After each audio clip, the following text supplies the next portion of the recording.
Well, I know I ain't your free bird, and I ain't no simple man. Oh, I'm just another person with a song stuck in my head. Oh, I'm just another idiot with nothing new to say. And I'm hoping that don't matter and you'll like me anyway. Cause I'm trying just to carve a little niche, but I'm up against a big wall, man, and it won't budge an inch. So I'm looking for an answer buried deep within my mind, and every time I find it, it just moves right to the side.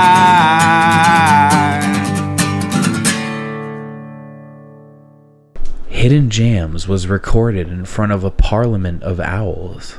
What's going on, everybody? This is Hidden Jams. I'm Andy Soroka. Today we are hanging out with Kevin Keating, and we're going to hear his song, Where My Brother Sleeps. And then we're going to talk to Kevin about his music. All right, my friend. Take it away.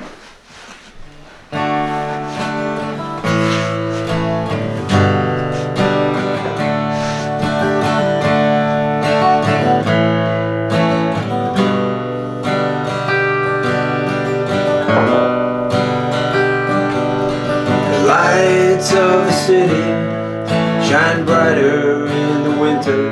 The chill in the air makes them shimmer.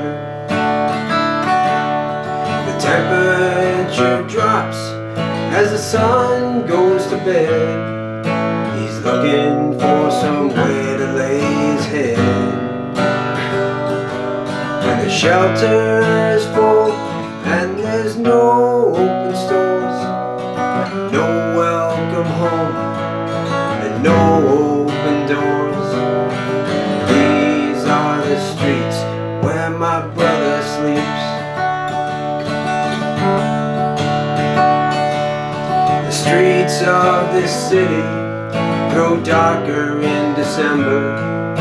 His last good night's sleep he can't remember. No place to go and no family to call. He sleeps best he can against the wall. And there's people like him with nowhere to go, out on these streets with no place called home. But he's not that far away from the rest of us, brothers and sisters, on this road he's blessed us. Out on these streets where my brother sleeps. And I walk these cold city streets to remind me that I'm not that far from that fall. I walk that road with his ghost right beside me. Here on these streets where my brother sleeps. There's people like him with nowhere to go, out on these streets with no place called home. But he's not that far away from the rest of us, brothers and sisters, on this road he's blessed us.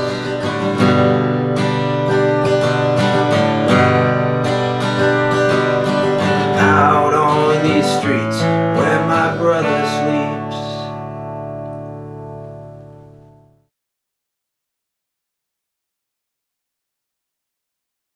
Thanks for watching Hidden Jams.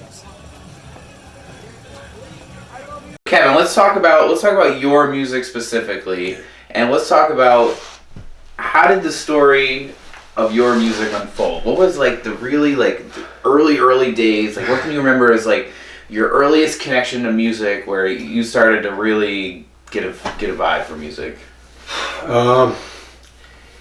And my mother always had a radio playing in the house. Always. This big old heavy black GE radio.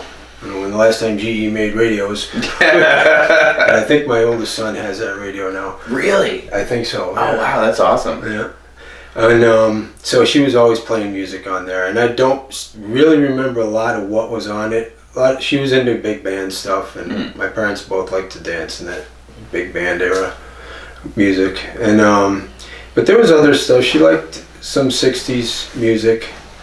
For some reason, I remember Nights in White Satin from the Moody Blues was a song that probably triggered a lot of writing period between the poetry in the beginning and the end of the album.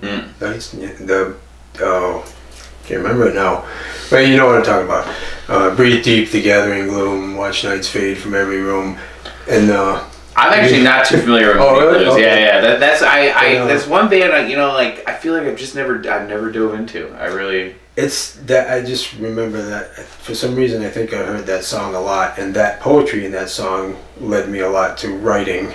But Kiss's first Kiss Alive, the first Alive album, was really big. My brother got that for his first communion present. Oh, nice. Yeah, they didn't want to buy it for him, but he that, got his way. In that time period, it seems kind of funny for a communion gift. Yeah.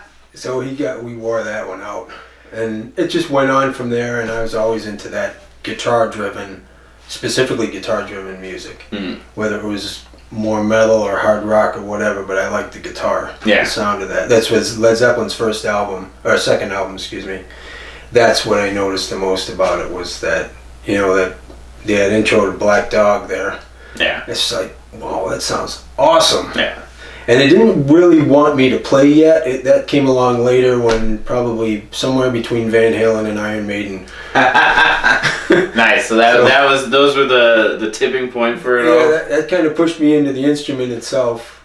I've always said Eddie Van Halen, but I'm not quite sure. It was Eddie, Randy Rhoads, and Iron Maiden, some combination. I was a metalhead. Yeah. I grew up it got heavier as I got older too. Oh, that's cool. So, when did the guitar finally actually come into your life? When was that? Probably about 14. My dad bought one for me at a yard sale for $20. It was an Ep10 acoustic, and the action was ridiculously high. It was just impossible to play, but I had no idea how to play, so that didn't really Still got phase me. I have no idea what happened to it. Yeah. I have no idea. A few months later, they finally caved in and let me get an electric. Nice. They did not want me to have an electric at the time, but I know where that one went. I don't still have it, but I know where it went. Nice. What was that guitar? A Westone Concord H. Wow, I've never even heard of that. Well, it was early '80s. It was probably '82 maybe, and it was like a kind of a Strat copy thing with this like glittery blue and yellow bass boat glitter flaked paint body. What? It was with gold hardware. It was ridiculous. Oh man, I gotta look up that guitar. That looks... Westone. There was a lot of Westones. They were actually a Japanese company that made quite a bit in the early '80s. They were one of the earlier knockoffs before Jackson and Charvel and all them came along and made those hot rod Strats. Oh, nice. That everybody played, but. That was the start of the guitars, so you were quickly into the electric guitars. Yeah. Did you start with lessons, or you were? I did.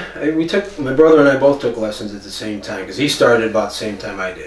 Oh, you guys did it together? Yeah. Oh, that's awesome. Does your brother still play? Oh yeah. Oh, that's great. He still plays, writes songs. He's out in Colorado. Nice. And he gigs. Right now, I think he's taking a break from gigging because he's kind of burnt on it a bit. But yeah, he's been writing songs and playing, and we both kind of like the folk singer stuff. Even though we're both metalheads, yeah, we still liked story songs and folk singer type stuff. Neil Young was, that kind of, that songwriter vibe. Yeah. So that's really cool that you got to do that with a brother, with someone so close. I think that's really unique. Yeah. That's you don't hear that too often. Were you ever in a band that was metal? Did you ever at least play in one for a while?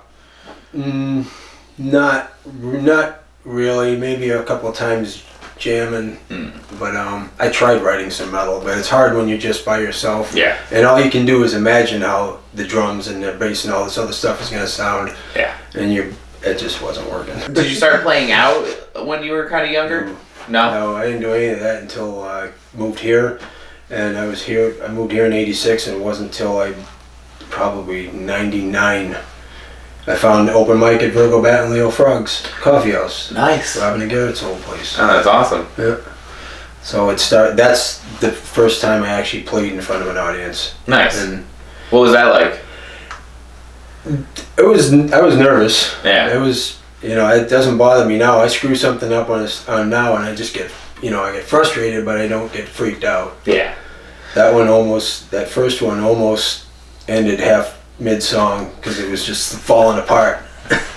But, I've been in that situation where you things are going bad and you're like, I almost want to just run off the stage right now. Where do you draw a lot of your songwriting inspiration from? A lot of, that's hard to say. I read a lot. I read a lot of nonfiction stuff. It's great when I can find a story that that's real. I want to write a song about, say, homelessness or whatever. Yeah. And I find a story about some actual person that I can put into that song more than just trying to fictionalize it. But I read a lot of history, nonfiction stuff, just magazines. Some things will just pop up out of nowhere sometimes. Was it last year you were working on an album?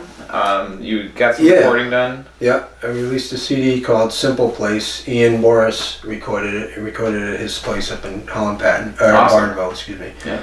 He did all the mixing and stuff, and 6-song EP called Simple Place. Nice. And I like, this is just me, but I like titling the album without using a song, without just grabbing a song title. Yes. It's got the title of the album has to encompass, to me, all of the songs on it. Whether it's a concept or not, it should, Absolutely. So. Yep. I think I absolutely agree with you. What was that experience like? What was recording that first album like? That was. It wasn't. It was easy. It was live. It wasn't like I played the guitar and then put it down and sang. Yeah. I just did what I did here. So as long as I can not focus on the fact that I'm being recorded, it's just like playing at home. Yeah. Did you hear that buzzer? Did anyone hear that buzzer? I feel like I just heard a. All right, it's the lightning round. It's time for the lightning round, my friend. Kevin Keating, we are going to ask you a bunch of weird and unusual questions. Some of them aren't that unusual. Should I stretch or work out? Yeah, let's get a nice stretch in. Yeah. Oh, that feels good. Yeah. Oh. All right. Excellent, my friend. Give me 1 minute on the clock. Kevin, what's your weirdest gig story? It was a biker gig, a biker party that I played, and my friend's band played, and I played the break in the middle. Yeah. Just while they were taking a break, and I was playing "Sympathy for the Devil" from the Rolling Stones. Yeah. And the club leader come up and stopped me right in the middle of it. Just like, can you stop? We got some business. So I'm like, just stopped abruptly in the middle of this song. I'm like, all right. So they went and had to take care of some business, and the business was stripping the colors off of these two other bikers that had disrespected the club, burning their vests in a fire pit, and then they disappeared, and a couple others escorted them back to the highway or wherever, and then we resumed. It's like, did you pick up right back in the middle of the song? I think I started another song. I don't really remember. That's also the only gig where I drank a little too more than I should have. Yeah. So I usually don't drink at gigs, but yeah, I was like, oh my god. And John Keller was there, and he was thinking, oh my god, this is Altamont all over again. Altamont Speedway. Wow. Yeah. But it was a great gig. Otherwise, food was awesome. The people were great. Wow. Oh, that was funny. That is really good. Have you ever named an instrument? Yes. What was the name? The name was Diane. Nice. And it was I have 2 fiddles. And again, I don't play them much, but my wife bought both of them for me. And the second one she bought, I don't know, for my birthday. 3 months later, we were getting married. So it's kind of like she got a diamond engagement ring, I got a wooden box with strings attached, but that was awesome. That's basically my engagement. Oh, that's great. And I named it Diane because that's her middle name. Oh, nice. So very, very cool. Favorite day of the week?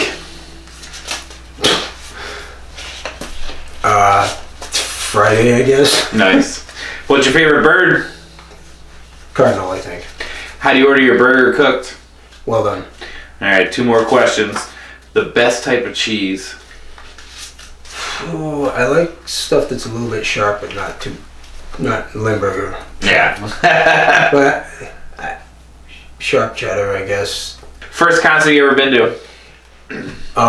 Motley Crue on the Theater of Pain tour in 1985. Kevin Keating, dude, thank you so much for joining the show. Thank you for telling your story and hanging out. Is there anything that you want to say to anyone, any upcoming shows, projects, maybe I'm late summer?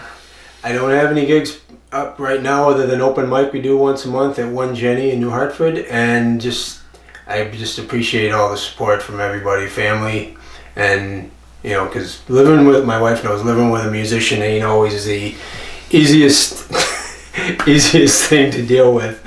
No. but I love her, and so Awesome. Thanks for listening, Kevin. Awesome. Seriously, thank you so much. I hope you guys enjoyed that. Thanks for checking out Hidden Jams. Catch up with you next week. Thank Peace. Fade out. Fade out. It takes a lot of courage to get through the hard times. Takes a lot of practice to sharpen out blurred lines. Takes a lot of things that you'll never say, but for all the words that make it, they will carry their weight. It takes a lot of moments that you need to make right. It takes a lot of long days, a whole lot of long nights. Takes a lot of dreams that you'll never see, but for all the dreams that take, you'll find the one that you need. Wow, that show was bananas!